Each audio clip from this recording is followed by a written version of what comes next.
Oh yeah. How we doing, everybody? How we doing? How we doing? Huh? I'll tell you how I'm doing. I'm doing swimmingly well. We already got some people up in the chat. How we all doing today? As promised, I said that we'll be coming in here live today. Like I said yesterday, in order to celebrate the fact that I just hit 1,000 subscribers. As a matter of fact, we plummeted a little bit past we plunged past the 1,000K mark pretty well, sitting at about 1,030 subscribers at the moment. Very, very pleased about all of that. And I have only but one thing to say, and that's thank you all. Thank you all for tuning in. Thank you for clicking that little button that says subscribe. And please do ensure that you are hitting that button that looks like a bell. That means you get the notifications as to when I go live. And when you hit that bell, make sure it says all. Let's do that. I'm posting a comment in the chat right now. It is a link to my new book. Well, at least to get a free chapter of my new book and to get on the mailing list in order to find out more about what's going on and to stay updated. Let's make sure, if we haven't already, hit that link, put your email in the bar, and you will get a whole bunch of stuff in your description. Tommy Bahama, thank you very much. Timius Maximus, as always, thank you as well. And my man, PR Reed, thank you very much. No, she didn't hit me up. I saw her walk past me with her head down, though, as she walked past me in my vehicle. And she did, in fact, delete me off of Bumble. But I actually think that I could probably text her and say something, but I don't think I'm gonna. It was so off-putting, man. It was so off-putting. Bro, get out of here. Are you gonna call in today and tell us about it?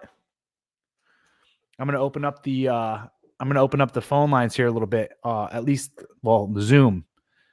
I definitely love to hear your story. Please stay on. I'm going to post that up here in a little bit. Probably give me 10 minutes to get a few more people cruising up in here, and we'll post the what's it called link in the chat. Let me take a little swig of this here agua.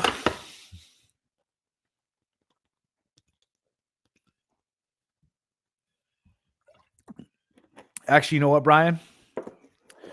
I'm going to wait for you to reply. Just because you said that, I'll actually post the link here, but you got to call in. So do me a favor and say, hey, I'll call in, Corey, just so I know I'm not wasting my time right now.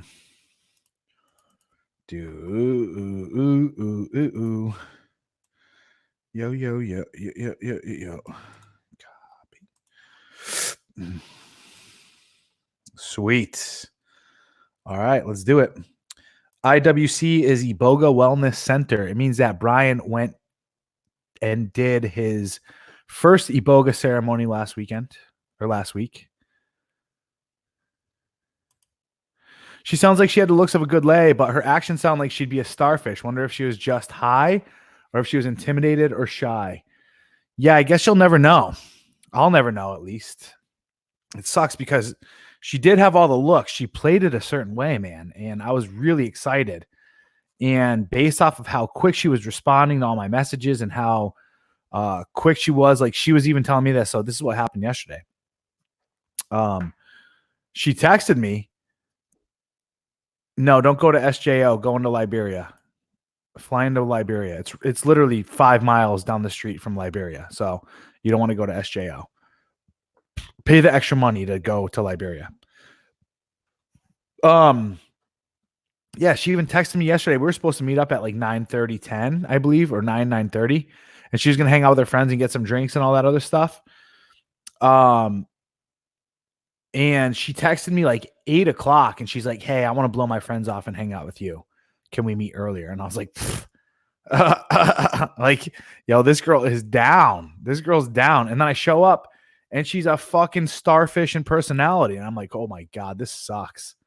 This is so lame. I don't know if I don't know if she was just, maybe she was intimidated. She said she was tired at one point. I don't know. Maybe she wasn't looking to have sex. I was. I think sex is great. The it makes the chemistry so much better. But anyway, let's post the link in the chat for you guys to call in. We'll zoom it on up. Ask away any type of question that you so desire, but we're going to get Mr. Brian Yoshi in here right now, which I'm excited to hear. And hear his experience down at Iboga Wellness Center. Jamal. Bueno, bueno. Do do do do do do do do do do. I'm dealing with my own little thing right now, where I'll explain that here in a second, Christian. I'm dealing with my own little thing right now where I've laid the pipe down a little bit too good, and I got one girl that's a little bit too addicted, and she's like super alpha personality. You guys can hear it. I'll be posting her post smash interview in my Patreon this upcoming week, probably on Thursday, I believe. And you could hear it. She's very, very like, she's definitely like all about having sex, like all the time. She's kind of a spoiled girl. That's how she was raised. So she thinks she can get her way all the time and all this other stuff. So she's constantly, like, especially now, like, she wants me to come over and she wants to cook me some steak. And then she wanted to go to a Steve Aoki concert with me tomorrow, and she's going to pay for all this stuff. I'm like, damn, dude, that's crazy.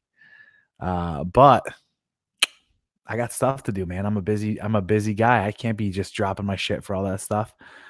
I've had girls that are stoners that have been wild in the sheets, though, that are all about it. But they're pretty sexually promiscuous as well. So it's just something to take note of. Their inhibitions are all gone.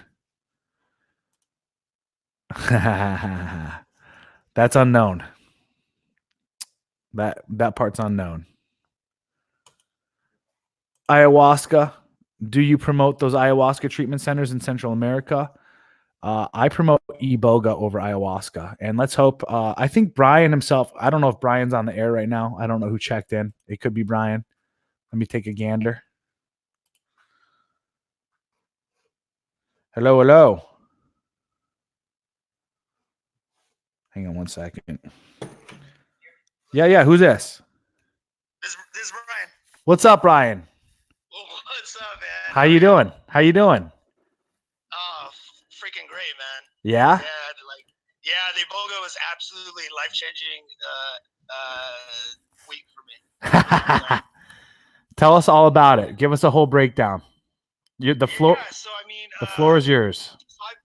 I've been on like my spiritual process for about 3 years now, and I'd say for the last 2 years I've been going through the dark night of the soul, and like I've been really like a lot of like depression, anxiety was surfacing for me. So the thing is that because of some traumas that I experienced when I was younger, I've had depression, anxiety all my life. But the thing is that I never realized that I had it. So I was just kind of on like autopilot mode, and that's one of the reasons why I became a drug addict for like 15 years. And I was like drinking every day, is because I was just coping with this traumatic experience for when I was younger. So the thing is that going into the Iboga Wellness Center, I booked the trip about 2 months ago, and as soon as I booked the trip, then the Iboga started working me right away. Yep. And the thing is that I really started to notice like my depression and anxiety and how it affected my life. Yeah. And it was just making me, I was just like miserable every day. I was just lying on the sofa all the time. It's crazy. I love this shit, dude. It's so good. Yeah, the Iboga starts working right away. Once you make the contract with it, dude, it starts happening. So anyway, keep going. Yeah, no, so it worked for me. So when I went in there, I knew exactly what I wanted to work on, and the medicine will definitely meet anyone where they're at, So I went in there, I was like, I had this depression, I had this anxiety, and I did a lot of inner work to get over a lot of anger that I already had. Yeah. But like, but I don't think I was able to like really access the things that were really deeply ingrained into like my subconscious. You know, Yeah. I Yeah. know that there's like some real dark stuff that was in me. You know, so the first ceremony, after I took the iboga, so that whole night, so from about like 10 p.m. all the way till noon the next day, I had a complete life review, right? So the life review was pretty much it kind of showed me like who I became because of the traumas. Yeah. And yeah, and like the thing is, I had to relive all these memories of like times that I like fucked people over, or how I traumatized my kids and my wife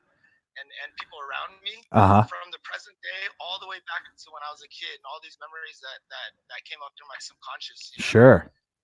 Yeah, and I had to live it like emotionally for like 12 hours straight. And, like, it's crazy, yeah. And I tried. I was like feeling so shitty, you know. I was like bawling, and I tried to get out of it. I was like, oh, okay, let me think of areas where like I could pat myself on the back and good things I did in life, right? Yeah, but yeah. The medicine wouldn't allow me to go there. I just had to like really, really sit back and see all the harm that I've done to myself and others. Yeah, for like 12 hours, man. It was it was like torture. You know? And it was like, yeah, but like coming like later on that day, coming out of it, like I felt like so much lighter, and I was able to forgive myself, you know, for all the bad things that I did. And what it made me realize was that because of these traumas that I was going through, was that it turned me into this negative person, you know, this negative energy vampire. Yeah. That's what I've been like all the way till I was like I'm 41 right now, right? Yeah. But I was just living my life like this whole thing. It's this whole way, you know, and then bringing people down with me, you know. Sure. And yeah, but then to see it, right? Like to see it and to be able to like piece together the whole puzzle and then finally see the whole puzzle. Sure. Was like amazing. Yeah. Cool. Yeah. So then what happened the second ceremony? What came up the second ceremony? So the second ceremony, excuse me. So the second ceremony, I'd say from about 10 p.m. that day, that night, all the way till probably about 24 hours. Wow. I just faced a severe depression. Yeah. Like severe depression. Like if you were to look at me, yeah, I'd look like I was like in a psych ward, like drugged up. You know? Yep. But what the providers were saying was that the iboga just had to go down and kind of grab anything that was left, right? Sure. And then allow me to feel it to be released. Yes. But I went into this severe depression where I was like worried about my job and Yep. worried about, you know, I might end up in jail or dead if I don't fix things, and it was rough, man. Like I just had to sit there and feel it. Yeah. To go because normally I would just, whenever like these depression or these negative emotions come up, I would cope. You know, I would drink Sure. alcohol, I would do all this other stuff, but then I really had to just sit here and feel it to let it go.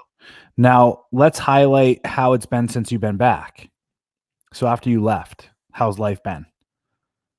It's been pretty good. So the thing is, there's a lot of medicine in me. So like I Yeah. just came back last Sunday. So I'd say the first 2, 3, 4 days I was still like trying to like a little Get your bearing. kind of little airheaded. Yeah. But the thing is that like all my depression and anxiety is gone. Yeah. Like it's completely gone. Yeah, and all those like negative thoughts that I have, it's all completely gone. Sure. Yeah, and part of my integration process is really trying to reprogram my brain now, right? Yeah. My brain would always think negatively, but now it's not there. So now I really have to focus on you know, like what I want now, right? Instead of like before I would focus on like what I don't want, you know. So now it's kind of focus on what I want. And do you meditate at all? I don't meditate. So, but I've been going for walks. Yeah. Like, I've been going for like 3-mile walks, like every other day, because normally sure. I never go for walks. Yeah, meditation has always been like kind of hard for me. But absolutely. I try to go for walks. Yeah, I go for walks, but I don't listen. I don't have headphones or anything, so I just go for walks. And that's really good. I think right now too, because your subconscious is still somewhat open.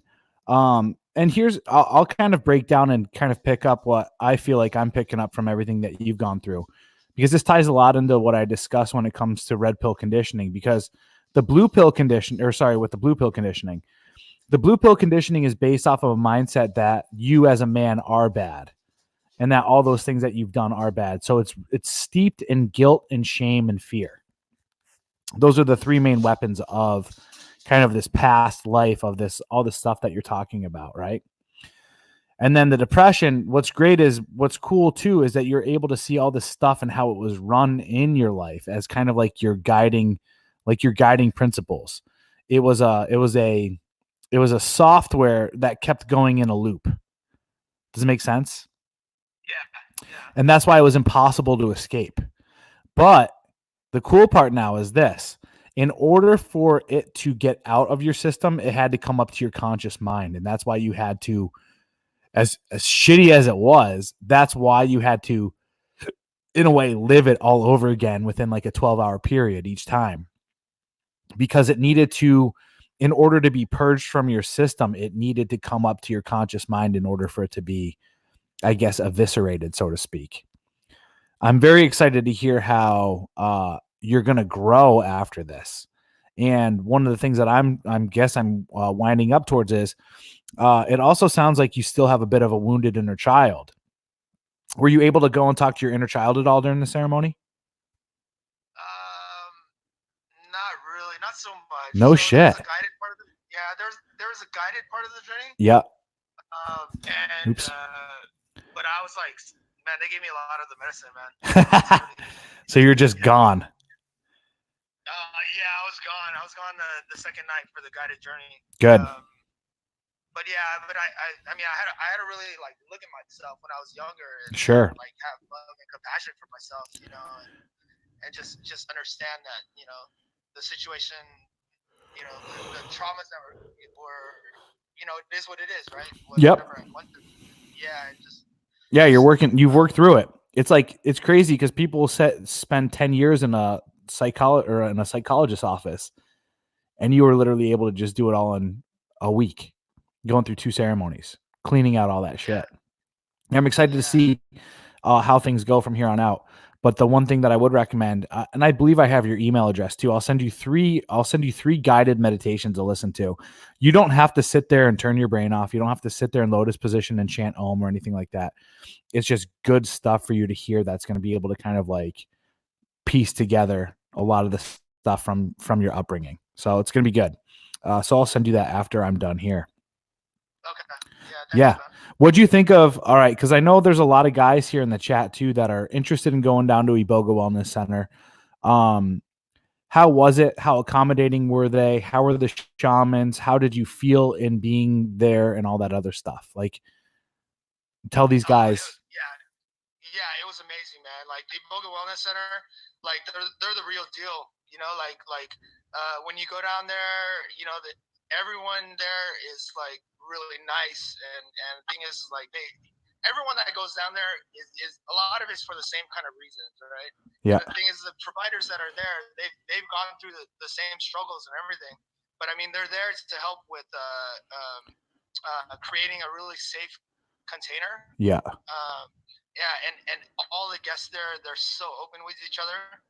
The food is great, and the thing is that a lot of times is spent in the common areas together as we're like integrating and processing everything. Yeah. And the providers are there as well, hanging out with us like the whole time. So the thing is, like they're able to, you know, really help us break down like the process and what we're going through, and to really help us get the maximum amount of healing. Sure. But yeah, I mean, those guys are top notch, man. I mean, the food is killer too. The food is so good, man. Yeah, the food is good. But you know, like one of the things that really impressed me was that, you know, like we can talk about conspiracies all day and how, like, you know, the government, humanity is bad, but when you meet these people at Iboga Wellness Center, I was like so shocked because there's actually people out there that really care for other people. Yeah. That are willing to like make their career about just helping other people heal, you know, for the betterment of humanity. Yeah. So, they're dedicated to it. They're dedicated to it for sure. It gives me hope, right? Yeah. That we'll be all good in the future. You know? How were the beaches? Oh, the beaches were amazing, man. We went to Black Sand Beach. Yep. That was close by. Yeah, and the water was nice and it was calm and warm and it was good. It was really good to get together and to I actually enjoyed the beach because I was in Hawaii back in October. But the thing is, like, back then I had like the depression and anxiety, right? So I couldn't really enjoy the beauty of it, right? But sure. after like the first ceremony and the second ceremony, going to the beach, it was like, man, I like see everything with like new eyes, man. Yeah, you really do see things with new eyes. It's fucking crazy. Yeah, but even like when I come back and I eat food as well, it's almost like eating food again for like the first time, you know? Yeah, it's crazy. Yeah. Like I'm able to like really enjoy it. You're awake now. Before I was just before I was just stuck in this depression. I couldn't enjoy anything. Sure. You know? Did you do ayahuasca before? Yeah, I did. So I went to do ayahuasca 2 years ago at Rhythmia in Costa Rica. Yeah. Yeah, and so that was kind of like really early in my journey, and I didn't get too much out of ayahuasca. So I did ayahuasca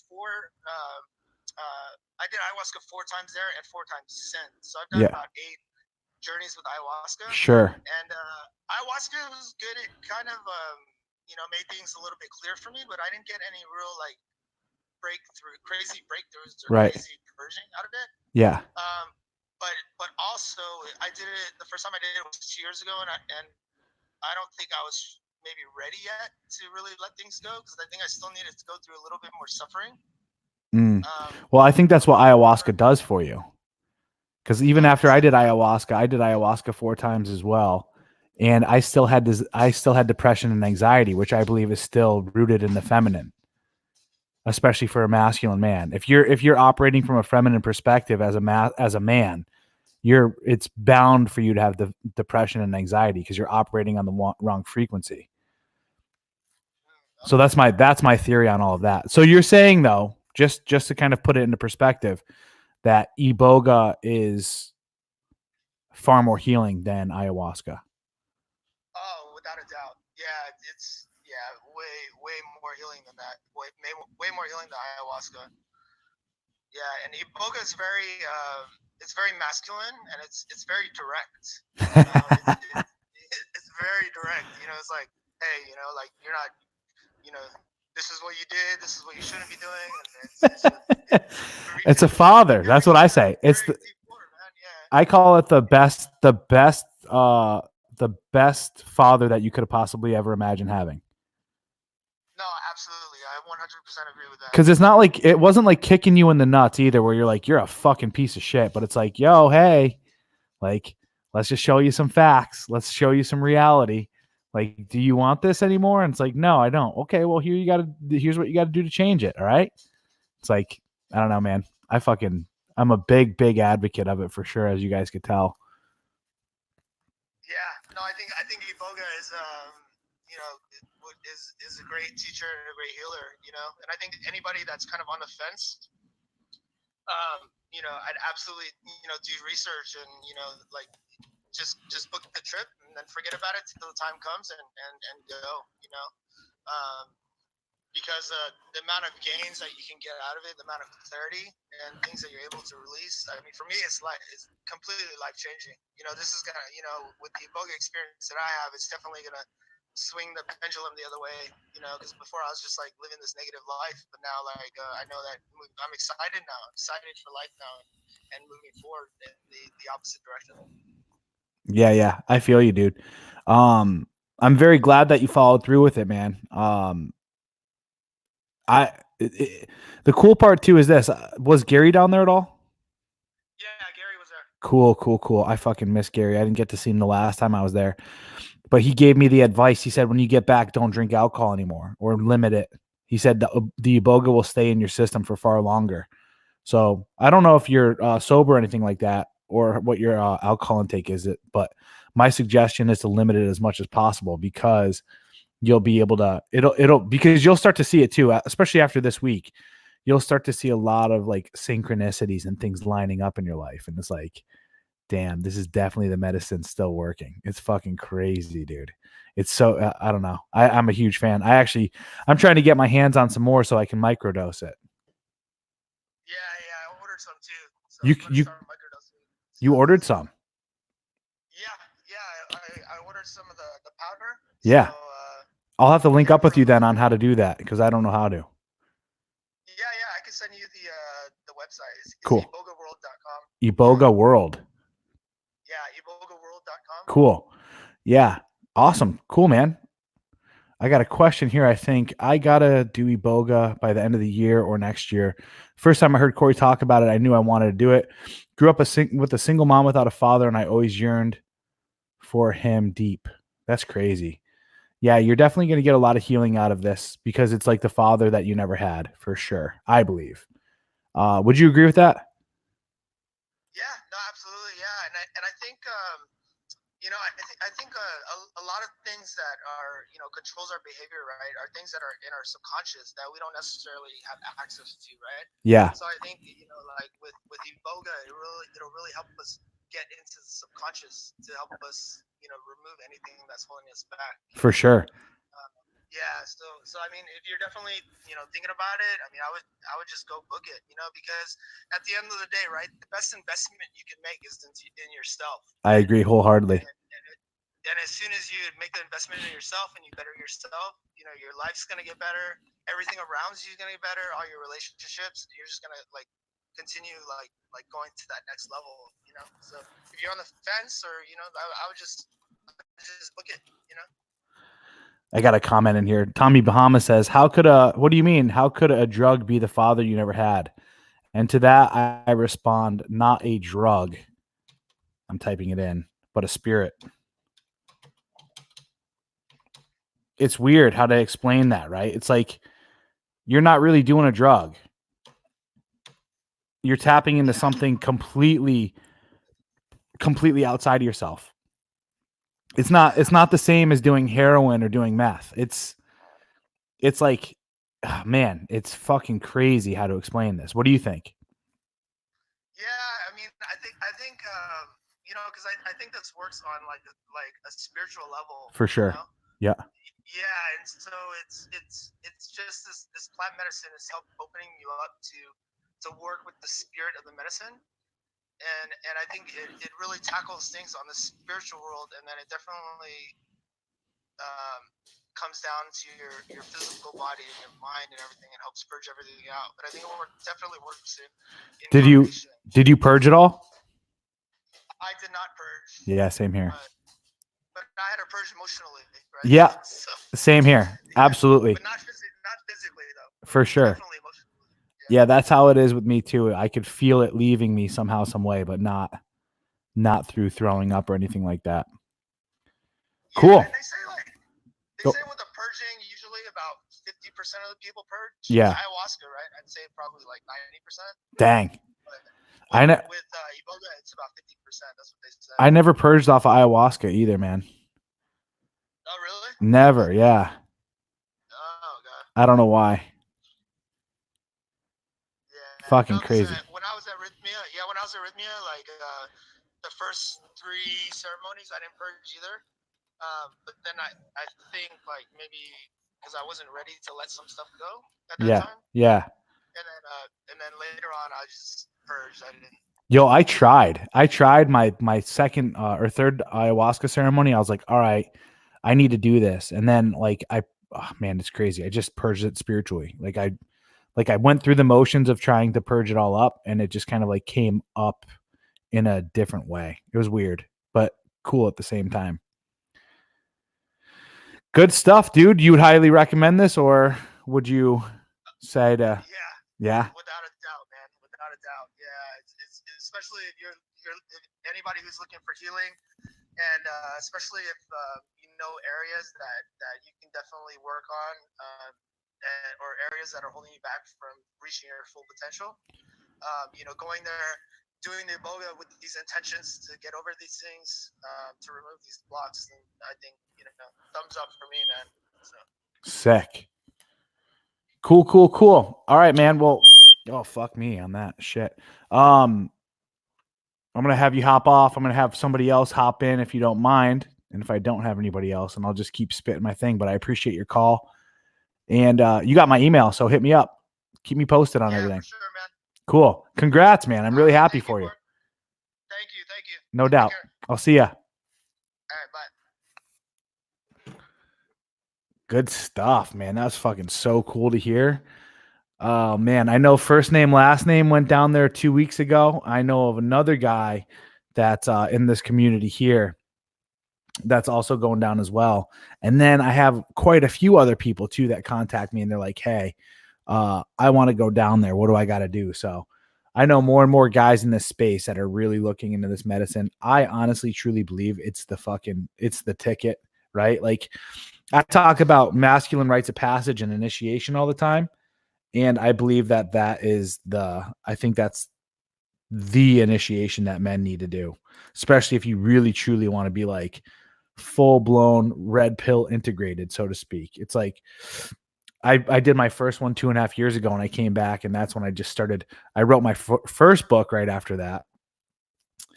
And I started reading all of these books that tied into like archetypes and mythology. And so like Joseph Campbell, warrior, magician, lover, what the fuck, king, magician, warrior, lover, something like that. Iron John. Actually, I read Iron John a long time ago, but I reread that. No More Mr. Nice Guy. Got into the Rational Male series, the game. Got into all this stuff, and finally integrated everything. Yeah, and I was so scared going down my second one. That it was going to be like, yo, you've been a bad boy for banging all these girls and all this other stuff. And it's like, since then, I've only fucking kept going. So it's not one of these things that's going to make you feel guilty for being a man. Honestly, it teaches you the truth about, I mean, I would definitely equate this upcoming book, A Patriarch's Vision, Purging Feminism, wholeheartedly. I mean, I started writing this right after I came back from Eboga Wellness Center 6 months. Maybe it's a little bit longer than that now, but when did I go? June, July of last year. So do you have you done multiple retreats for yourself? Yes, absolutely. I probably spend 70% of my money that I have goes towards some kind of investment back into myself. As crazy high as that sounds right now. But I mean, you got to build that foundation before you can build your empire. And that foundation is you. So you better be on the right path. You better have everything fucking crystal clear and all that good stuff. You need to be clear of all the debris, right? So, all that good stuff. By the way, link is in the chat for Zoom. If you guys want to call in and ask a question and have a chat with me, then please do click that link. We're celebrating 1,000 subs today. Very, very happy about this benchmark. And this is something I want to talk to you guys about as well, because when you guys hit, man, I'm not going to lie. I was sitting at about 850, like a week and a half ago, 10 days ago. And I was watching it tick back. Sorry, it wasn't even 850 yet. It was like 841. Then it would go up to like 844. And then it drop out back down to 842 or 841. I'm like, what the fuck? And I'm just like, oh God, this is so annoying. And then 10 days later, here I am at 1,029 or something like that right now. So I don't know the exact number right now, but very, very grateful. You guys are definitely helping out. However, I do have one gripe towards you guys. The algorithm. Now you guys are crushing the like button. I know you guys have been doing a good job with that. So if we haven't done that already, let's make sure we're hitting that like button as I speak. The algorithm has been picking me up quite a bit, but it'll pick it up more if you guys click and share. Click that little arrow and share it. Just put it on your Facebook or whatever. Share it that way. The algorithm will boost me up more, which means that I'll get seen by way more. What's it called? I don't know what you're saying 10:30 about. Oh, I'm at 10:30. Thank you, Ben. You're the man. I appreciate it. I seen you on Donovan's show, bro. Thank you. Yeah, that was yesterday morning, I believe. Was it yesterday morning? Yeah, it was yesterday morning. And I gotta be honest with you, Donovan is what essentially pushed me over the edge here with the 1,000. I got to give a big shout out to MLD as well. Honestly, dude, MLD is the fucking real deal. That dude he saw something in me from the get-go. And he was like, yo, this guy needs a fucking platform. And he brought me on to, what's it called? He brought me on to his new show that he created, Dude Party on the Weekends. And he's gotten me onto Rule Zero a couple of times. Like, he pulled me in to Rule Zero when he was running Rule Zero. And so that has definitely helped me along as well. There's some talk out. Well, fuck it. I'm going to leave that subject alone. Fucking irritating me right now, to be honest with you, when it comes to that stuff. But big shout out to MLD.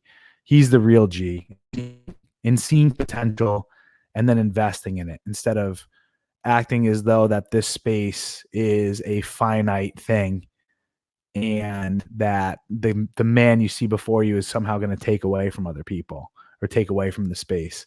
I look at this as value added. I add a different segment to the masculinity talk for sure. So that's just my take. That's my P's and Q's on this stuff. Obviously I'm a different flavor and I think it's a damn good flavor. So I'm going to keep on fucking doing what I got to do. I'm going to keep on coming on here live every single day. Well, at least for this month. And then after that, we'll go back to a 5-day rotation, but you know what it is. Big shout out too, like I said, to Donovan. Yeah, he's got 50K subs. And if you guys didn't see the what's it called yesterday, Donovan himself was like, dude, I'm fucking impressed. And I was like, like, yo, I'm not selling fucking what's it called here? I'm not selling snake oil, right? Like, I know my stuff. I've experienced enough life up to this point where and I've overcome so many different crazy things in life now where it's just like, all right, it's time to get out there. It's time to start talking to people. It's time to put yourself out there as well. And it's time to fucking lead men back into this fucking amazing thing called masculinity. I absolutely love being a fucking man. I think I could not imagine being a woman. I love masculinity. I love masculine men, right? I think that masculine men make me stronger. And I think they create an amazing society and civilization. And man, that's what I'm more geared towards as well.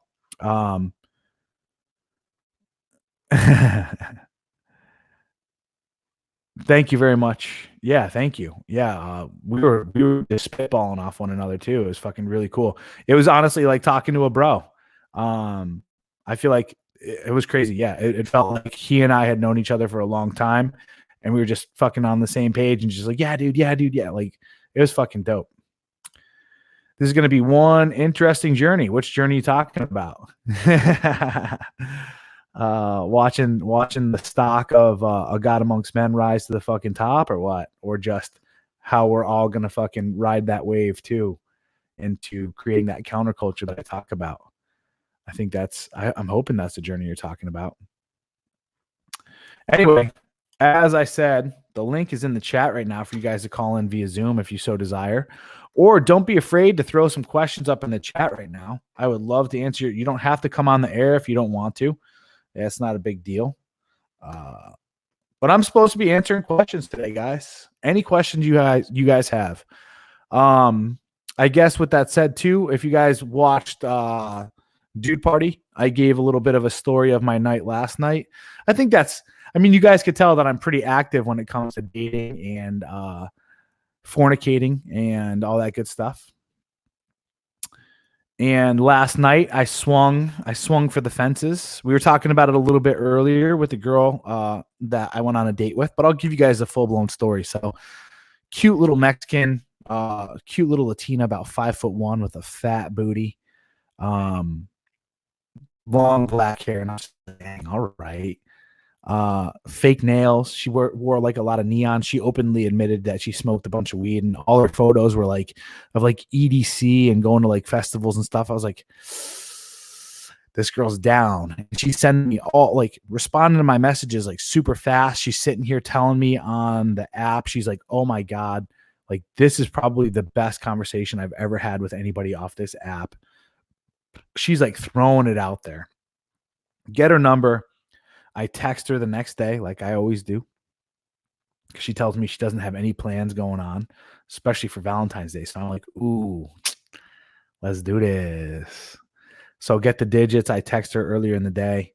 I'm like, yo, let's hang out later. She's like, down. She's like, I'm supposed to meet up with some friends at about 8:00. We're gonna have a couple drinks, but I'll be free around 9:30 and we'll meet up after. That's not too late, right? And I was like, no, that's good. That's perfect.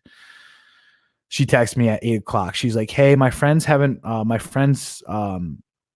pushed the time frame to later, but I really don't want to go hang out with them. I was like, perfect. Then come hang out with me. She's like, exactly what I was thinking. So I was like, fuck it. All right. We kind of already made plans to go, and I was going to go meet up with her right down the street from me. So I was like, fuck it. I'll meet up. I'll go out. Why not? Instead of just doing like text to sex, I'll go out for a little bit. I feel like putting on some fucking clothes, spraying a nice fragrance on, doing a little bit of my normal game. I've been getting spoiled too lately, guys. Not gonna lie. It's been straight text to sex for the last 3 girls. Like, all good. So I'm like, you know what? I got to go and I got to spit some game and try my old run of the mill rap, if you know what I'm saying. So I go out and I meet up with this girl. And when I first meet, I always hug, right? I always hug, like always going for the hug. I want to get the energy. I want to feel what's going on. I want her to feel me. I want to know what's going on, all that good stuff. So going for the hug, and she like leans one shoulder in and does like a side hug. And I was like, the fuck is this shit? I was like, get out of here. I was like, it can't be that she's not attracted to me because I'm fucking, I look fly as fuck. Like, get the fuck out of here. Anyway, I fucking fixed her shit real quick. I was like, you call that a hug? Like, I like pushed her away and I go, you call that a hug? I was like, come on, give me the real deal here. And she's like, okay. And then she leans in and like I grab her and kind of like hold her close and stuff like that. Like, you know, and then I push her away and I'm like, all right, let's sit down or whatever. And I like tell her to go sit where I want her to sit and all this other stuff. And we sit there and we start talking. And she literally is like sitting straight, looking at the table. And like there's no gesture of like turning in towards me or anything like that. She's just like locked and loaded being that direction. I'm like, yo, this girl is like really, really fucking uptight. I'm like, oh man, I'm gonna have to crack this nut real quick and see what I can do. So I'm doing my normal typical stuff of like push, pull, no bites, nothing, escalate, touch. She gets a little bit more uptight about it and all this other stuff. And I'm like, and then I'm trying to like have this conversation with her and she's barely putting any effort in the conversation. She's just blah. It's just, it's annoying. Right. So I'm at this point in time, I forgot what she said or what we were talking about. I think it was travel or something like that.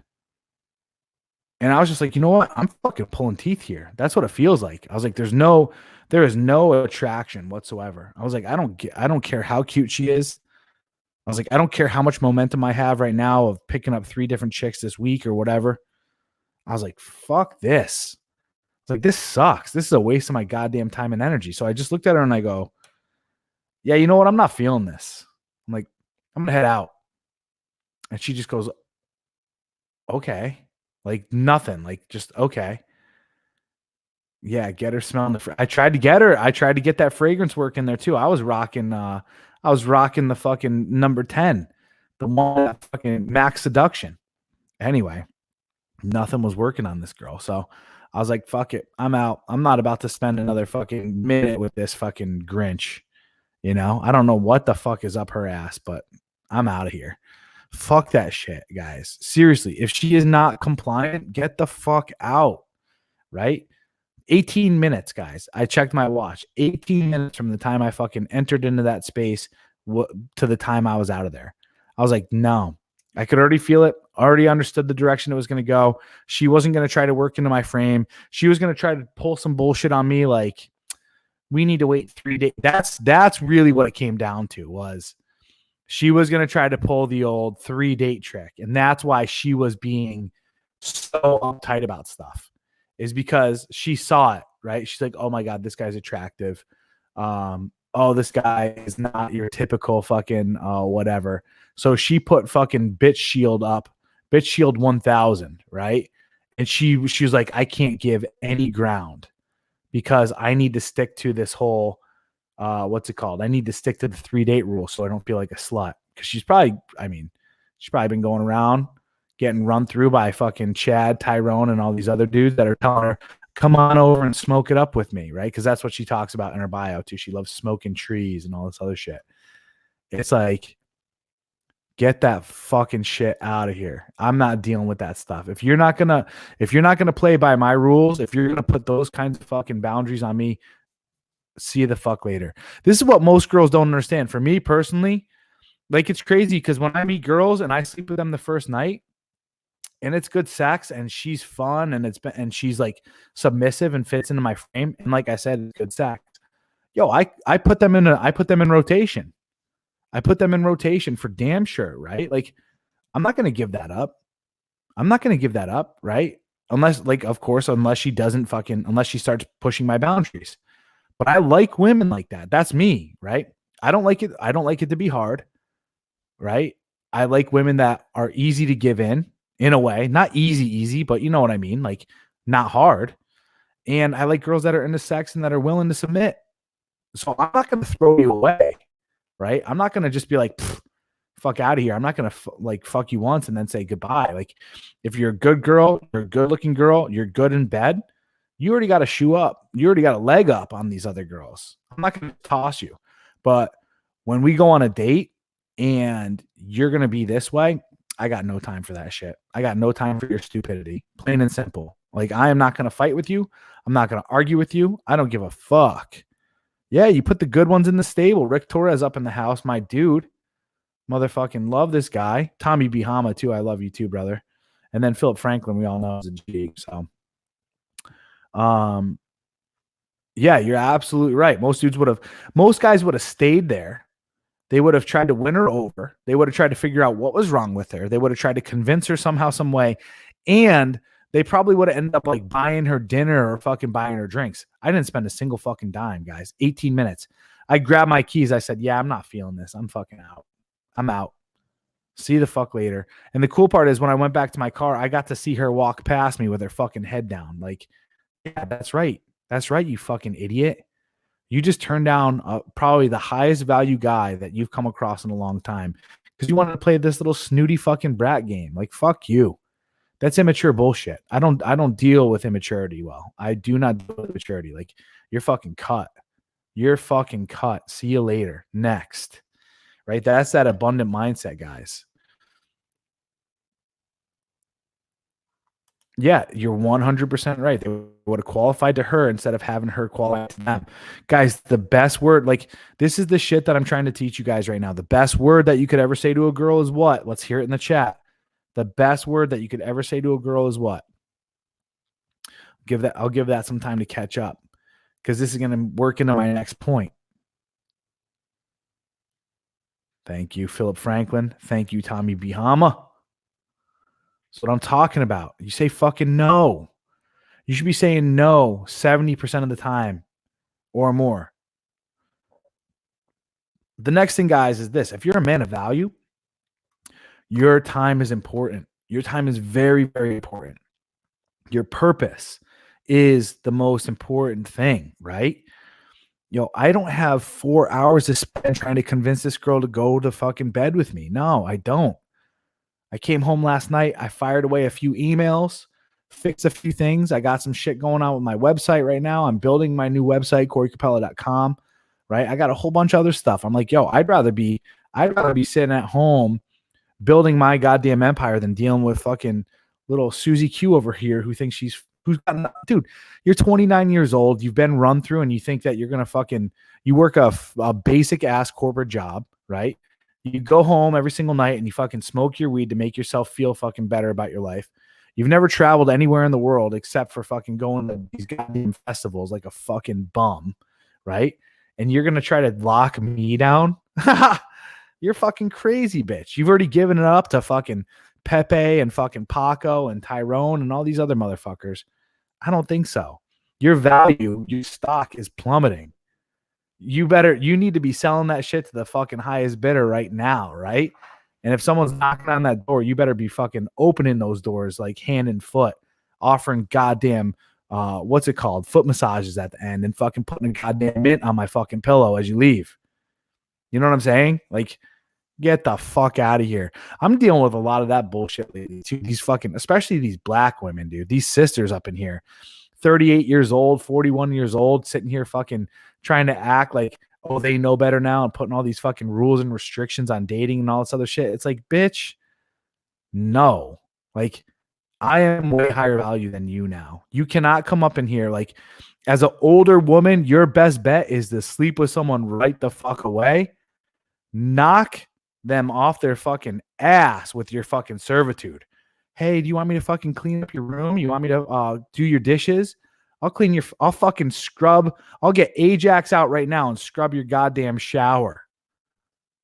You cool with that? You mind if I stick around for a little bit and fucking clean your shower while you fucking do your work? Oh my God. Are you serious? Yeah.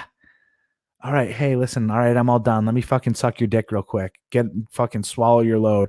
I'll see you on Wednesday. How about we meet up again in 4 days? How's that sound? Autopilot, baby. That's what I'm talking about. I don't want to I don't want to stay too long. I don't want to be in your hair too long. I'll fucking be out of here. Shit. Get the fuck out of here, baby. That's what I'm talking about. Yo, I'm rocking a 39-year-old right now. You got to see her body. It's insane. Insane. This chick, all she wants to do is get down and then bounce. Like rock and roll. Awesome. See the fuck later. She wants to get, she takes it up the naughty hole too, like a champ. That's the only way she comes. So I just throw it in there for a little while. Oh man, she loves it. I'm not opposed to having older women on the roster as long as they're in shape, right? And as long as they're DTF and as long as they're fucking good, they're good girls, right? Looks like we got a caller on the line. Let me finish my what's it called real quick. Let me finish my little diatribe monologue, so to speak here. But yeah, don't be afraid to throw them on the roster. But here's the thing, these girls got to know their goddamn role. The problem with most women today, though, is the older they get, the more jaded they are, right? Because they've been around, they haven't locked anybody down because of their shit attitude, and they think, they double down on their stupid strategy. When you're 18 to 22, you can be picky. You can, right? You can afford to be. But anything after that, man, you're fucking going downhill fast. You need to scoop up whatever can come your way, and you need to put in your effort. This is why, like when MLD talks about it, girls don't have game anymore. Girls don't have girl game anymore. They've forgotten that they're playing a game right now. So that's really what it comes down to. Yeah, these hoes, 38 years old with a bad attitude, 41 years old, sitting here trying to get me to qualify to her. Oh, I don't give my number out this early. I don't do this. I need to know what your job is and all this. Fuck you, bitch. You know what you need to know? How to fucking swallow my goddamn load. That's about fucking it. We'll talk about that later. Maybe I feel like that, you got some hot dude that's fucking up and coming. Like you scoop that shit up quick. Like I said, learn how to fucking crack my goddamn nose. Bring some goddamn lotion on over here to fucking rub my feet afterwards. Prove you're fucking different.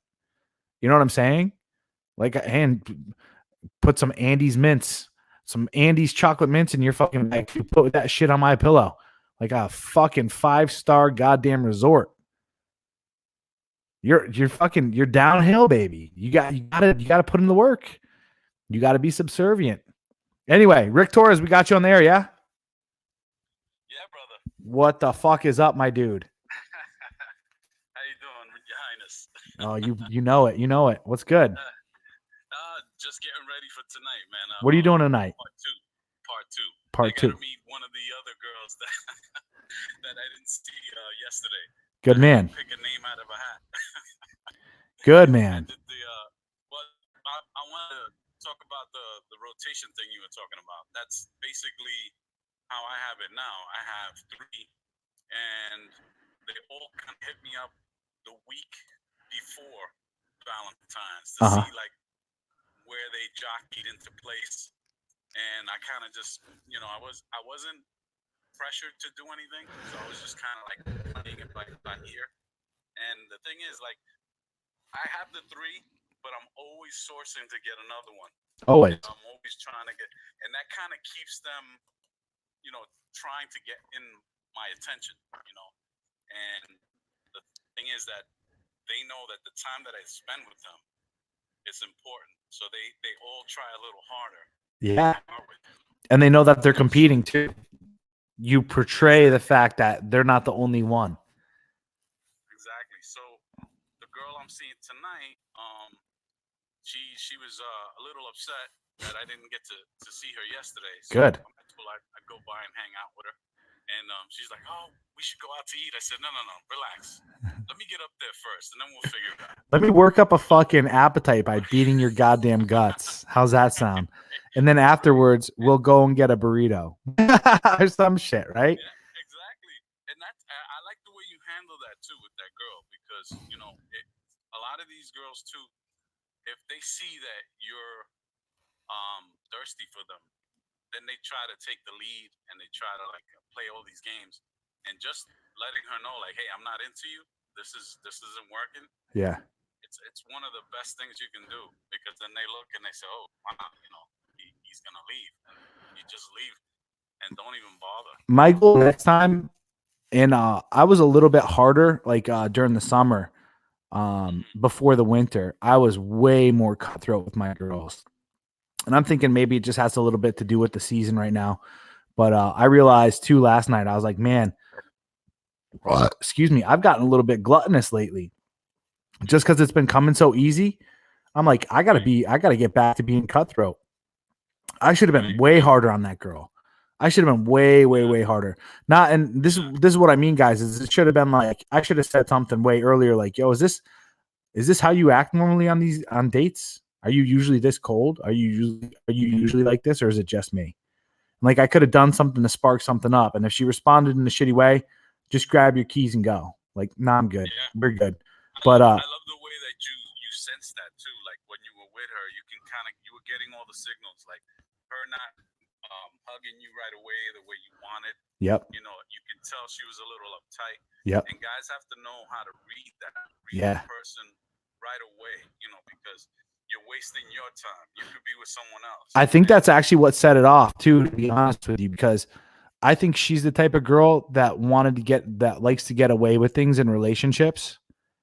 And she realized the second I corrected her and made her do it again.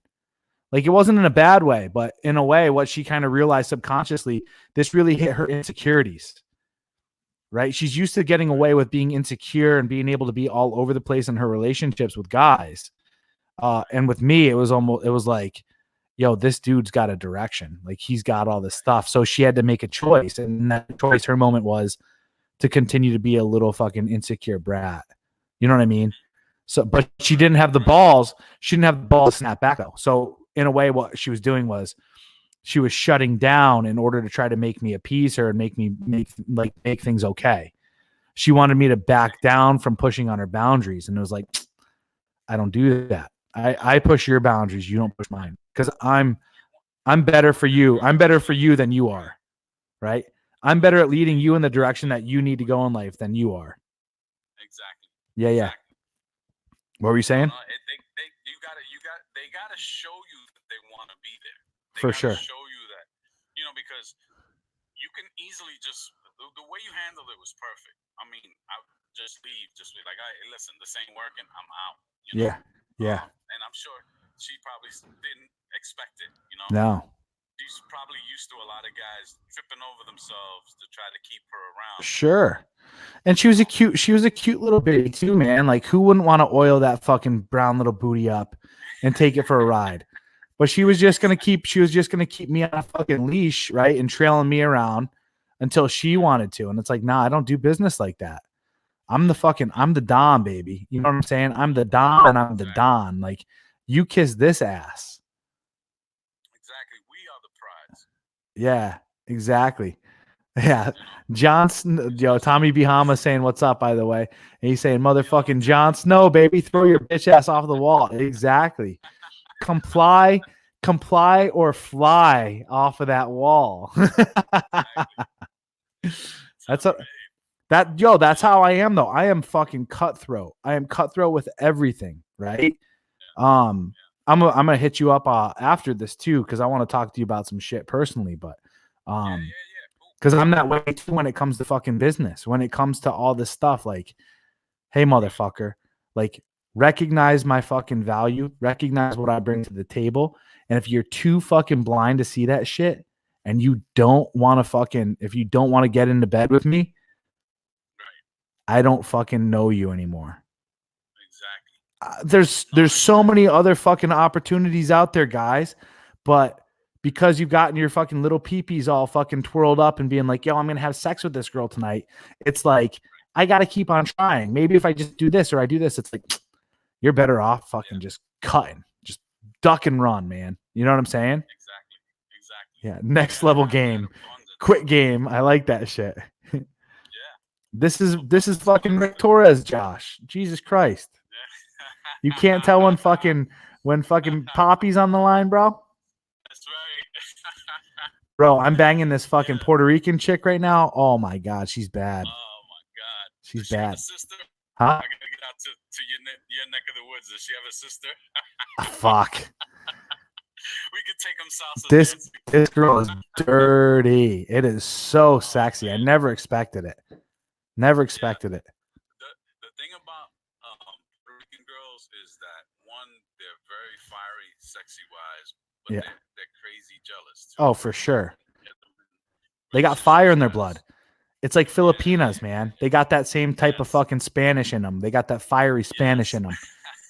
It's like, yo, I know these Filipina chicks that'll fucking cut somebody for not getting them the right shoes. It's like, fuck that shit. Nah, I'm good. I'll throw your ass off the wall too. Definitely, you know, you're gonna have fun with her. Yeah, you gotta keep a certain level of distance too, though, and you also gotta when it comes to this stuff, you gotta keep your boundaries. It's like the same thing I was just telling you guys earlier. Like, I got this other lady. She's divorcing this. She's saying she's divorcing this Navy SEAL. And she's like, she keeps wanting to hang out with me because I've fucked her too good. So she's trying to meet up with me like every other day. And it's like, yo, daddy doesn't play that way. It's not on your time. It's on daddy's time. You know what I'm saying? And fuck that shit. I'm no longer daddy. I'm master. I promoted myself to fucking master. Like, I don't want these girls calling me fucking daddy no more. I want master. And I'm going to fucking get some goddamn leashes and some collars that say master on it. That's what I want. We got 32 people up in the chat right now. Rick Torres, tell them what they got to do. You got to hit that like button. And leave a comment too. You know, the comments help. For sure. Well, the share aspect of it too is a big thing. I got to start harping on people about. And I hate harping on people about shit, but come on, guys. If you guys want to see the fucking king rise to the throne again, we got to start sharing this shit. That's right. Got to do it. Got to do it. What are you about to get into tonight with this chick? I got this girl. I'm going to go see her. I told her I'd be back. She calls me a vampire because I like to come to her house late. That's when the fucking happens. Listen, right. I'm busy, you know, and as soon as I can get up there, I get up there. So she's usually, when I get there, she's usually ready to go. Like, good. She'll have some candles out, you know, she'll have the right gear on. So I love it. Good man. Bring some MCT oil. Bring some MCT oil over there, dude. Bend her over that bed real quick and just oil that booty up and just slap that puppy a little bit. Sometimes I just sit there. I have her bend over and get in position, and I'll just sit there with my clothes on, and I'll just put my arm up. I'll just put my arm up and rest on that booty while she's fucking bent over. I won't even touch her. I won't do anything sexually for a little while. I just let her sit there in position, just like, this bitch is about to get fucking whacked. She likes the I have this flavored massage oil. And she loves that. I go to town on her. Oh, I was gonna say, put it on your booty hole and make her find it.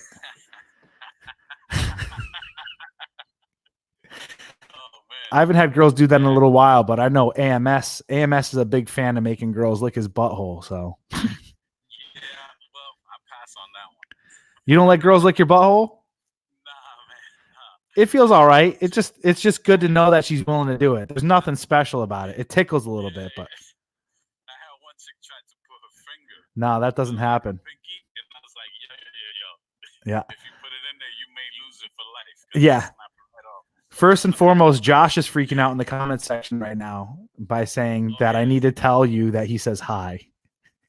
Oh, okay. All right, Josh. What's going on? Josh, I don't know if you could hear him, but he said hi back to you, just so I could play telephone here. Second, fuck, what was I gonna say? Oh yeah, I was banging this super fucking hot. No, she was Chilean. She was a fucking Hooters calendar girl. She had the biggest mouth I've ever seen in my entire life. And I remember, man, it was so weird fucking her because I know for a fact that everything, she was like somebody's fucking sugar baby. Everything was paid for. She was driving around this brand new Jeep that she couldn't even afford on her own. She was living in Oceanside right by the beach, like $3,000 rent for sure. All this other stuff. Yo, and goddamn, she had this fucking dog that shed all over the place and she didn't fucking clean up the dog hair. So I hated being over at her place because there's fucking dog hair everywhere.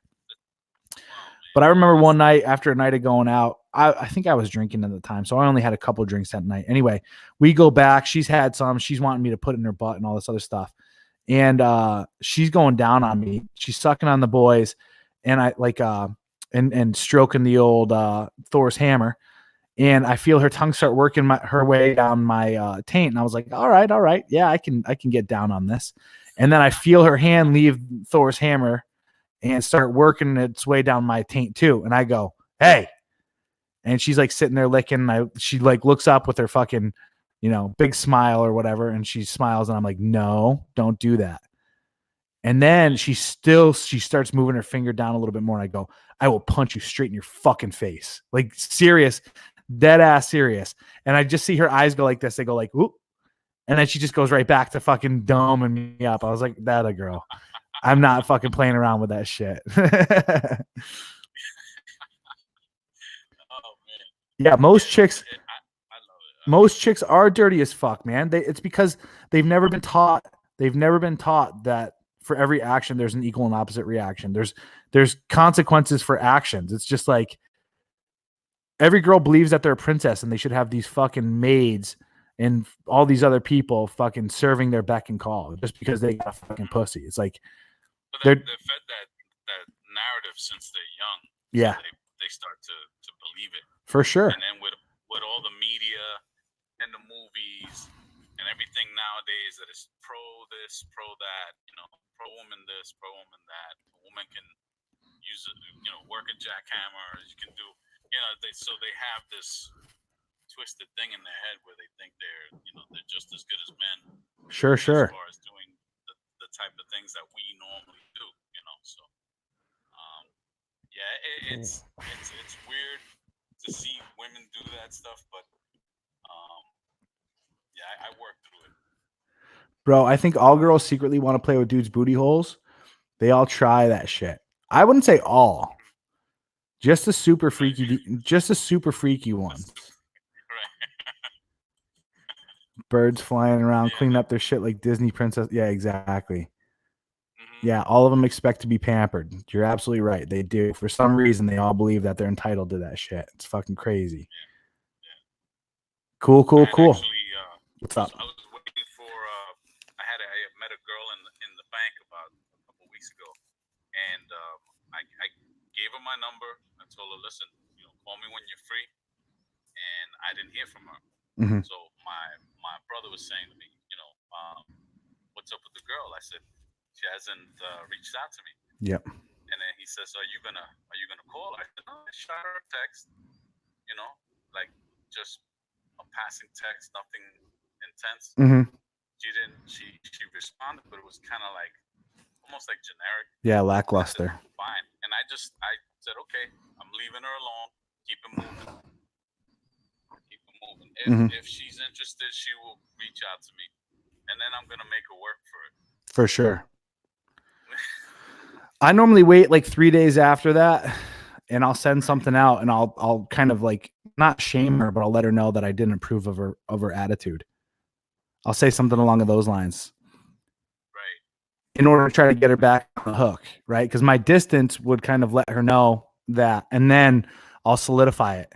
And then I'll try to work to make her work for me to hang out as soon as possible because I want to fucking slide in them cheeks, Exactly. Yeah. No, it's awesome. I envy you because you're out in a great area where the weather's great.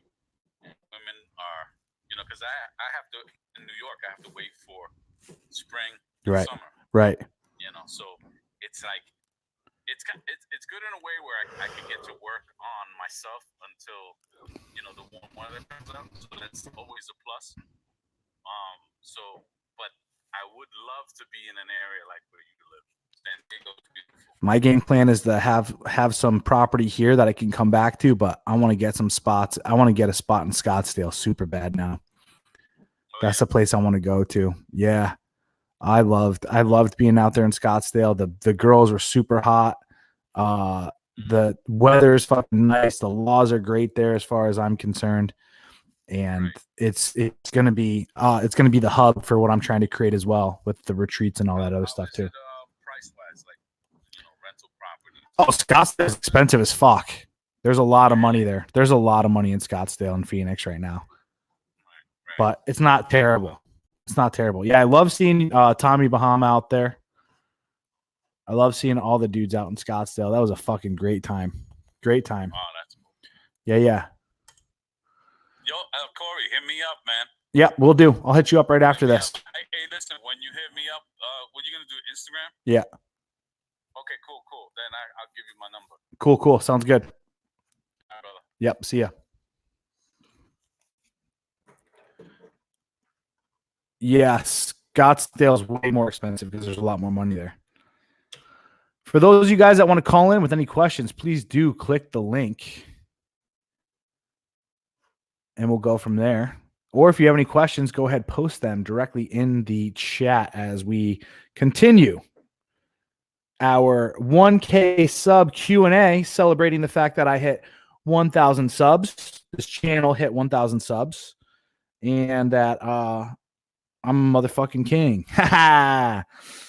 Yo, shit's been fun, man. I love doing this. Honestly, I love coming on here every single day, and talking about just my life and how I'm living shit, how I'm doing all sorts of good stuff, and the lessons I've learned and all the stuff that I could do there.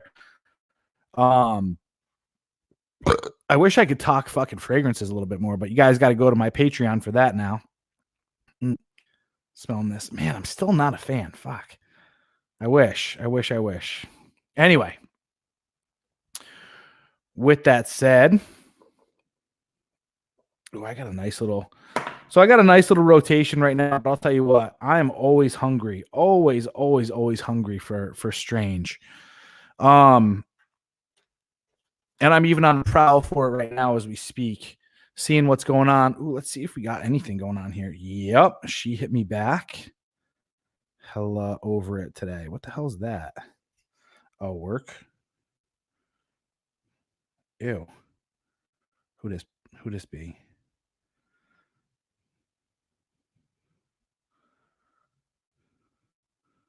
Cool. Then let's see what this girl says, because this girl's trying to pull some fucking sugar daddy game on me. But I'm not down to play that stuff. You guys know how I do business with that shit. So let's see what she says here. Say what? It said I had a message from her. WTF, mate. I gotta reload this shit. Tinder be fucking up. Yep, we got it. Good stuff.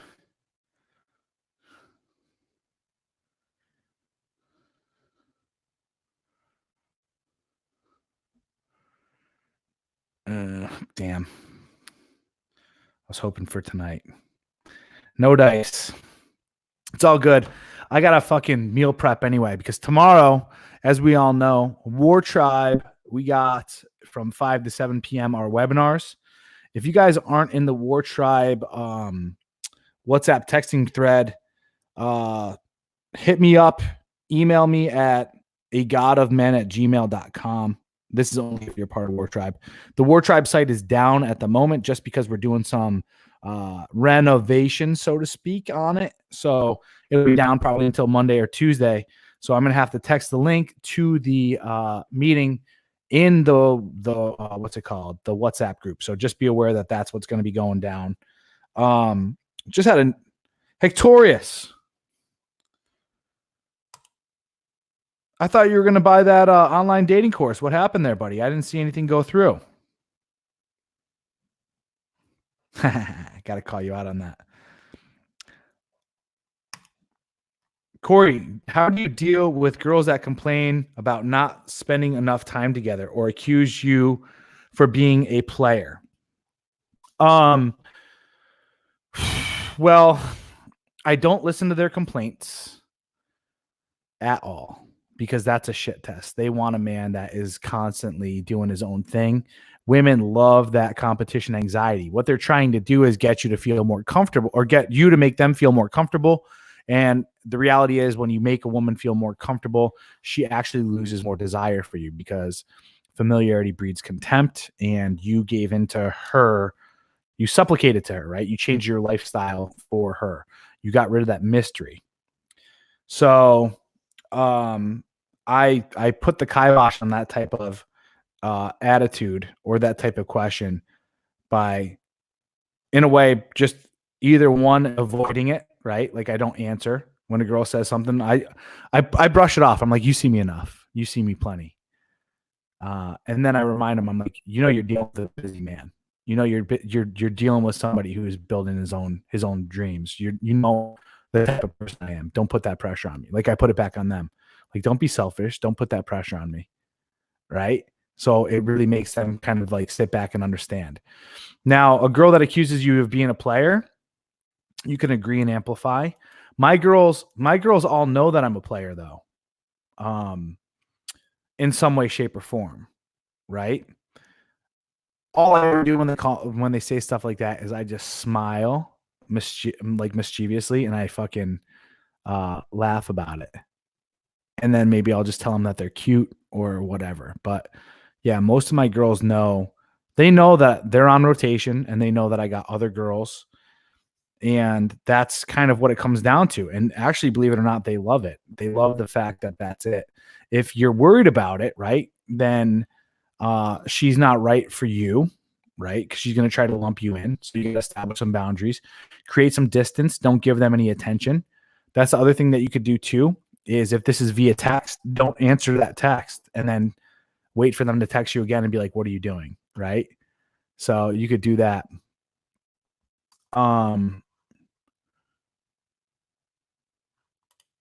Send me an email real quick just so I can get your phone or add you to it. Are you part of WarTribe? I think you are. I don't remember. Anyway, send me an email, agodofmen@gmail.com. Agree and amplify, probably good too. Absolutely. Ignore. Don't let her dictate any of your terms. Do not let her dictate any of your terms. And even if she thinks you're a player or she gets mad at you for being a player, don't ever back down from that. Do not look at being a player as a pejorative.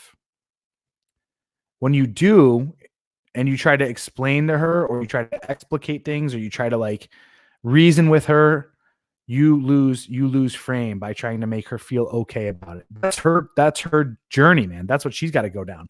She's got to make the choice. Does she want to be with a high value man that sleeps around with other women? Or does she want to continue to try to chase betas and remain unhappy? Right. So it's like, yeah. Yes, this is a Q&A for anything. You can call in for whatever area you want to discuss. I'll put the link in the chat again. Is that the bit.ly link? No. Cool. Good stuff, Hectorius. Yeah, make sure email me about men and I'll get you in there. And then make sure you buy the, what's it called? Online dating mastery course. That would be superb. Super B. Going back to that. Let me make sure that we got. All right. Nobody's called in yet. Good stuff. Ding dong.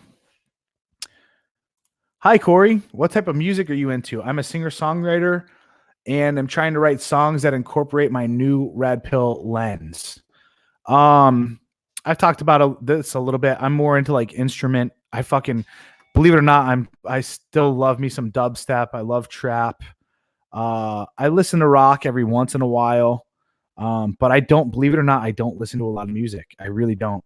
The majority of the time, even when I'm lifting and I'm lifting heavy in the gym, I'm listening to like podcasts and stuff, unless it's like a really heavy day. Then I'll throw on like the beast mode playlist on Spotify.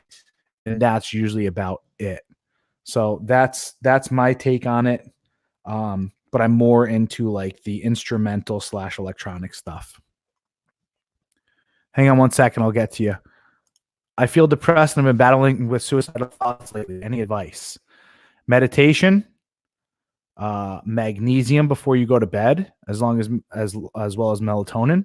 And then I would also highly recommend that you take 5-HTP and St. John's wort first thing in the morning and right before you go to bed. And as the suicidal thoughts continue to come into your mind, go and take some more 5-HTP. Also, therapy if you need to. Cool. Hang on one second, Jay. I see you on the line. Excuse me. Let me answer this question, though. Not that. Yeah. You may call in if you feel free or if you feel like it. The bit, what are we up to? Therapy. And then we talked about Iboga earlier. I had a caller that called in, Brian Yoshi, who just went down and did Iboga. And he was dealing with depression and anxiety, and it cured his depression and anxiety. Personally, for me, it's done the same thing as well. And I see that we just froze. Hopefully my voice is continuing. So we'll be fine there. Jay, can you hear me? Hello, hello. Uh-oh. Did I lose everybody? Hey, yeah, what's up, bro? Can you hear me? Yeah. Hey, are you watching the stream right now? I am, but I just Turned it down. I'm seeing that I'm frozen. Am I frozen or what?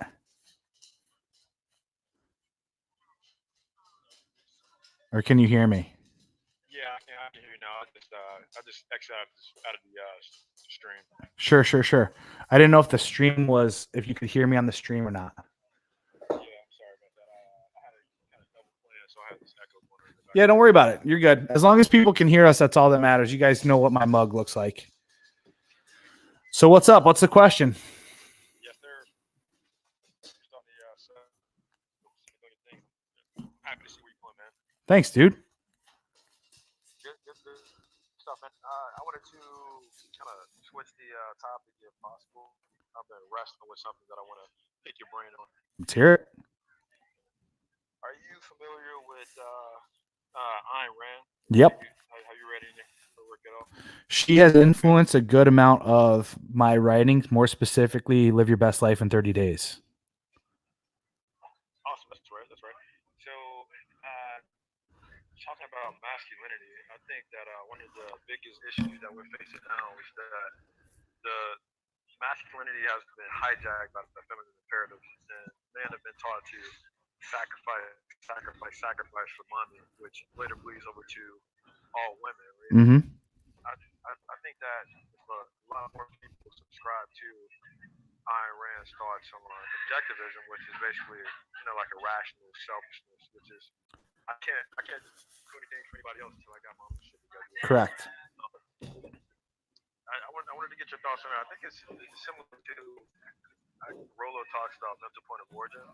I guess it would be something like that. But yeah. What we're facing right now. Well, that's essentially what masculinity is supposed to be. Is it supposed to be that you invest wholeheartedly into yourself and everything is based off objective truths? I think Rollo's aspect of a mental point of origin is different though than he does kind of talk about it as like a moral selfishness, so to speak. But I don't think it comes across nearly as strong as what Ayn Rand talks about. I talk about it in my first book, Live Your Best Life in 30 Days, is the oxygen mask theory. And it's where you need to make your life as good as possible. And then once you have like an overflowing cup of abundance, so to speak, is when you can really start to give. And you give based off of your own choices, right? Like no one, no government, nothing can force you to give out of your own coffers unless you desire to do it. It's your choice. And that's really what I think masculinity is about. It's kind of like, did you watch Dude Party on Modern Life Dating's channel earlier today? Unfortunately, I missed it, but talk about what you guys talked about. You're good. Yeah, let me highlight it real quick. we were talking about Valentine's Day and asked the panel of men who are pretty much red pill aware. Actually, you know what? Hang on one second. I'm going to back me out of the.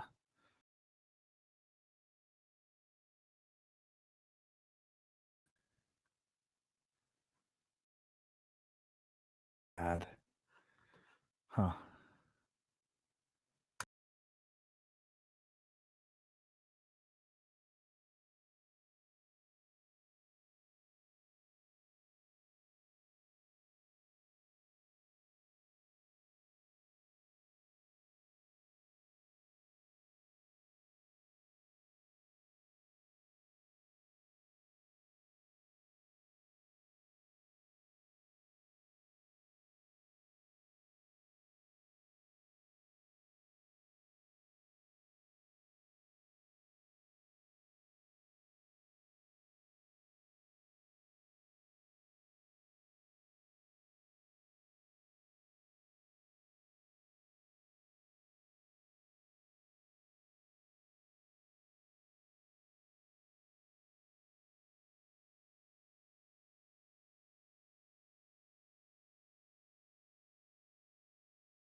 Bueno. All right, that's looking way better. Screen is black. We got everything up and running again. I just had to do a little triage right there to make sure. All right, Jay, you still on the line? Yeah, Cool. I'm similar like where All right, so essentially what it comes down to is this. On MLD channel earlier today, we were talking about Valentine's Day and asked all the panel, hey, how many of you guys celebrated Valentine's Day? And nobody really celebrated it, right? Why? Well, because we all come from a masculine frame of no one's going to sit here and dictate when I'm going to give my woman in a way like presents and gifts and gratitude and so forth, right? It's like corporations, St. Valentine came from the church, backed by obviously government and all this other stuff too. That's when it's like National Simp Day. It's like telling you to be a cuck, right? So none of us did that. Why is that? Because we realized that that's not in our best interest. So we're not going to participate with that. And that's really what it comes down to with Ayn Rand and the virtue of selfishness as well. Is it's like, I'm not going to participate in behaviors that go against my free will, or just because it's part of the status quo doesn't mean it's good for you and all that other stuff. So you're 100% right. I wouldn't say though, however, I would not say that objectivism is 100% red pill. And we talk about this in the WarTribe a little bit. We have a pretty good thread right now about Ayn Rand. But if you look at a lot of people that are big into objectivism, sure, they're very, very rational people, but they also don't understand how to play the game. Does it make sense? Oh yeah, 100%. Because I agree with you. so what I mean by that is they don't realize how to use this whole aspect of they don't understand how to use game to play the game. Instead they believe that everything should be rational, objective, and that's like very much in the masculine mindset. So it's like almost omitting the feminine completely away from society. It kind of stinks, you know what I mean? So that's that. Did I answer your question? Oh yeah, 100%. I just wanted to pick your brains on something outside of the bounds of banging these thoughts, which is a dominant dozen, you know. Sure. Have you read my first book yet? I have. I actually have it. I have it in my email. I was reading through it the other day, and I'm continuing to pick my way through it. Cool.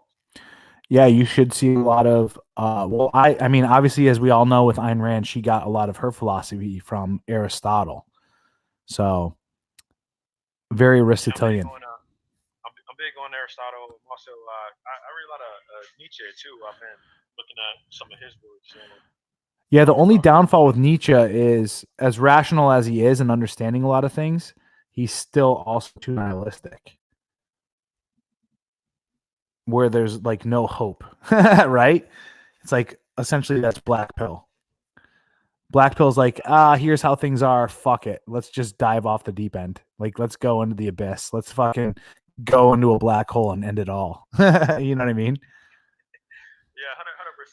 I think you're probably about 99% correct there, but I think Nietzsche also gives some good guidance. 100.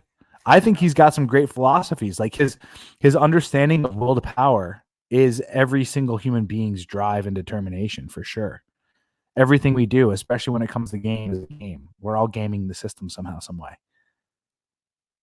We're trying to become the Ubermensch for sure. 100%. Well, hey man, that's all I wanted to ask, man. I appreciate Cool. you taking the call. No doubt. Thanks for calling in.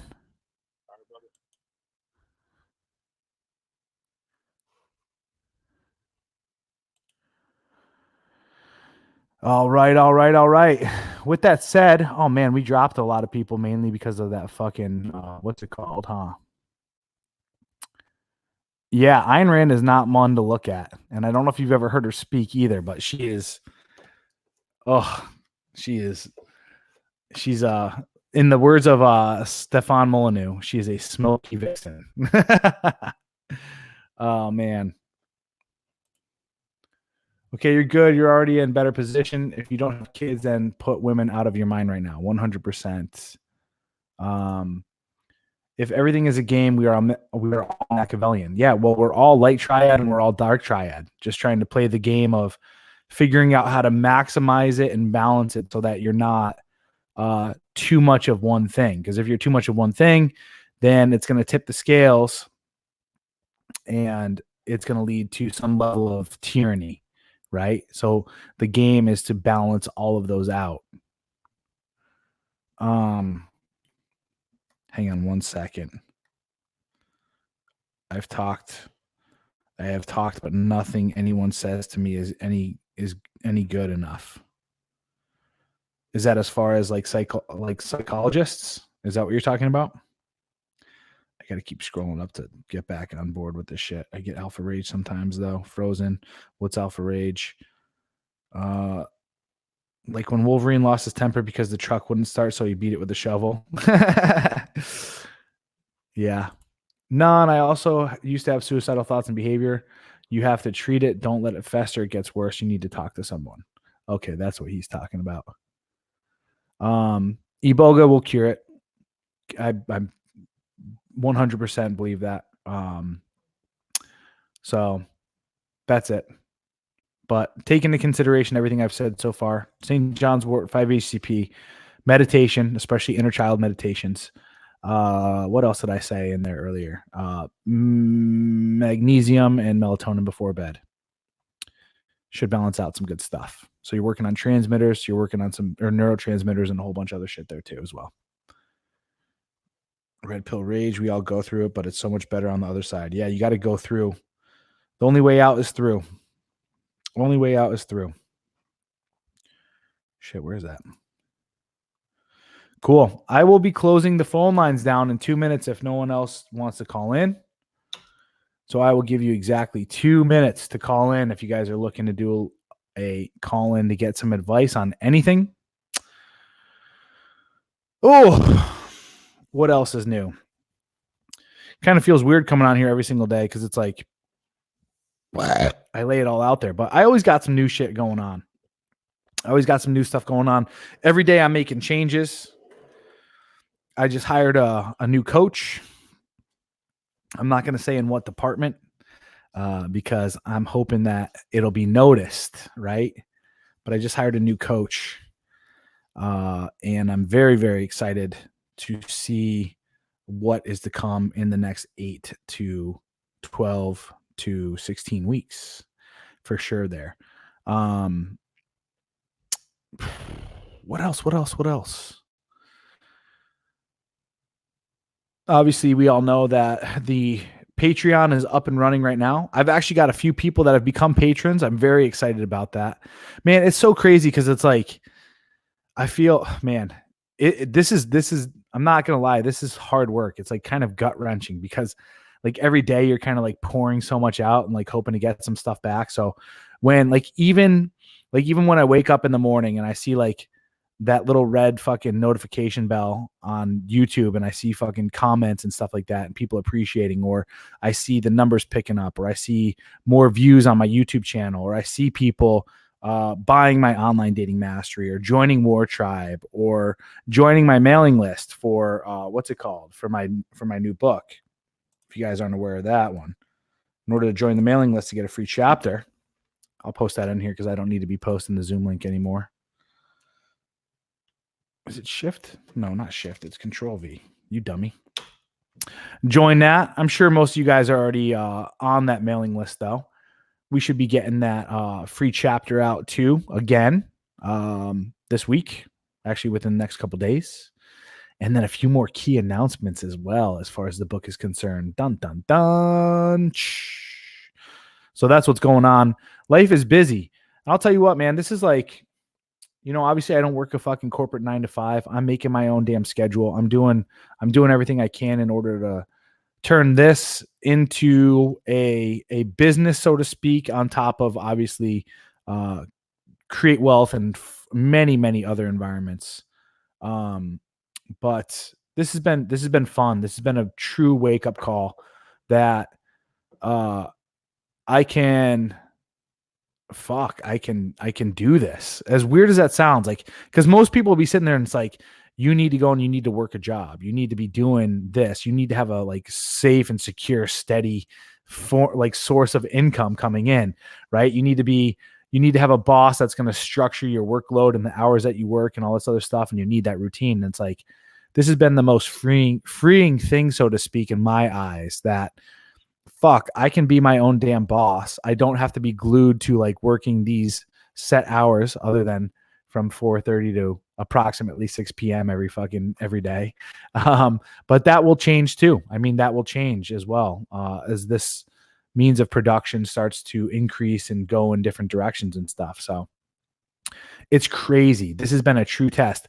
At the same time too, this is the first time ever. I mean, granted, I lived alone when I was in the military. Like I had my own barracks room when I was a sergeant, I believe, and a corporal.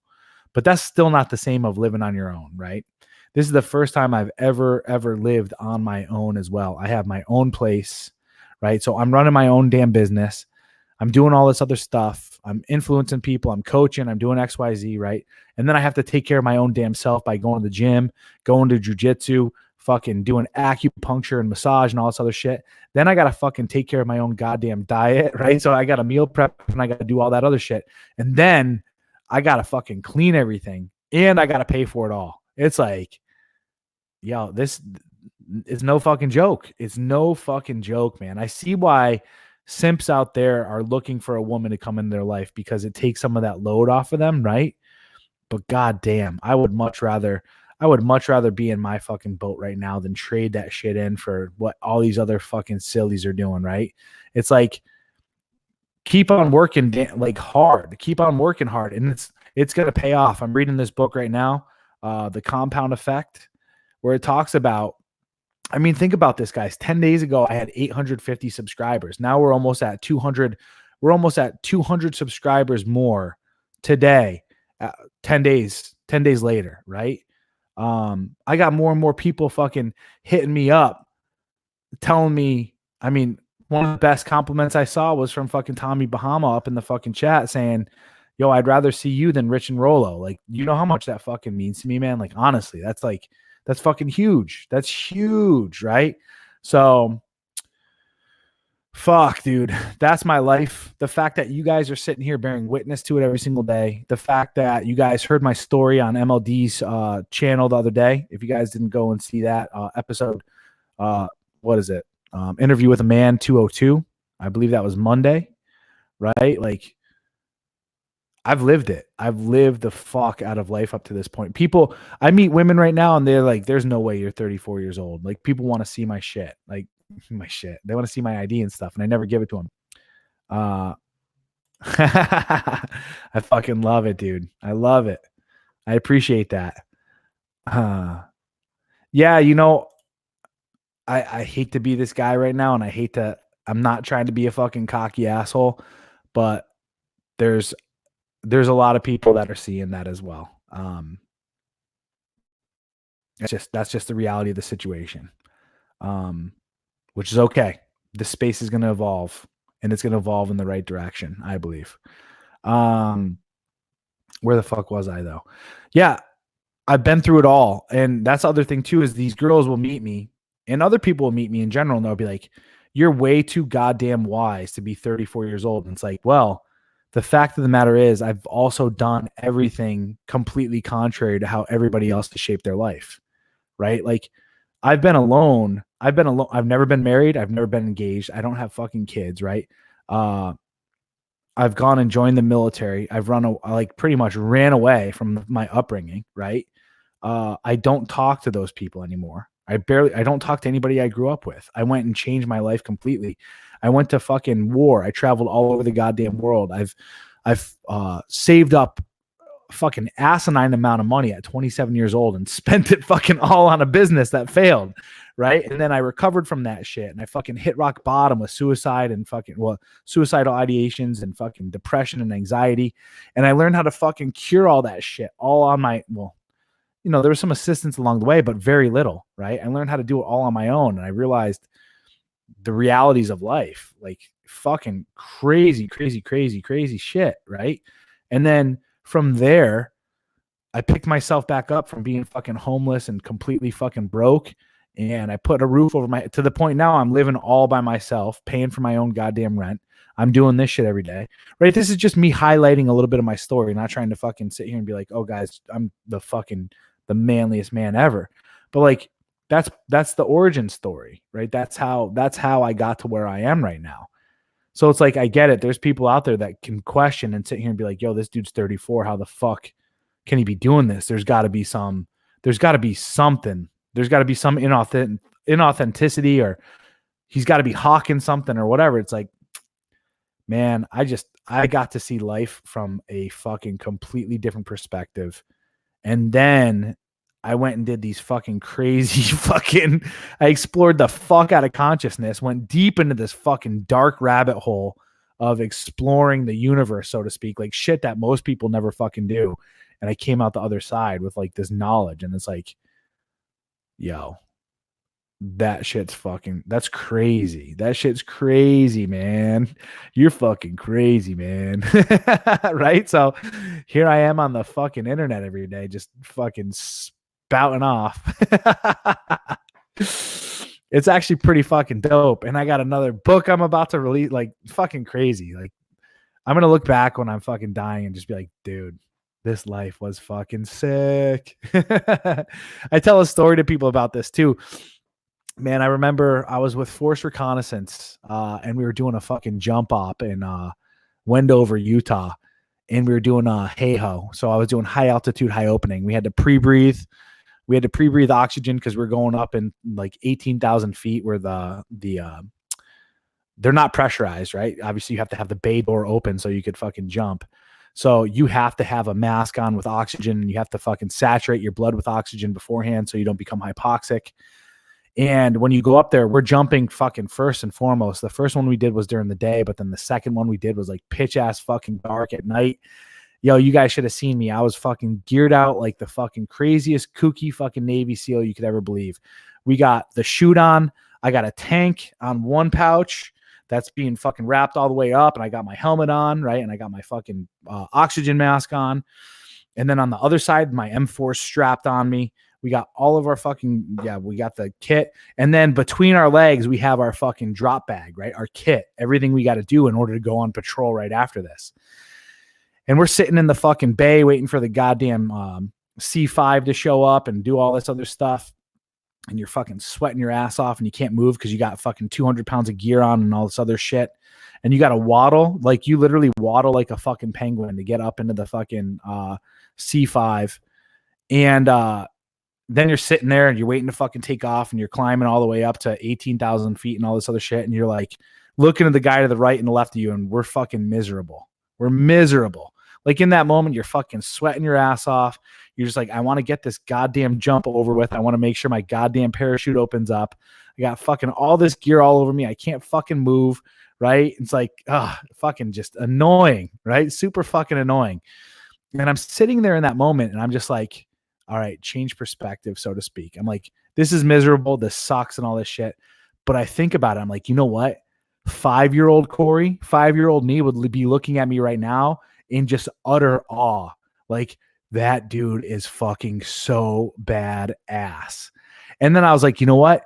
86-year-old me is going to be looking back at this story and looking back at me and being like, that dude was so fucking badass. But in that moment right then and there, I was like, yo, let's fucking jump. Let's get this shit out and over with. I'm fucking done with this shit. But honestly, like it was just the fucking craziest perspective change to really look at. So that's how life really is. In the moment, a lot of this shit sucks. A lot of this shit doesn't feel like it's going to fucking pay off.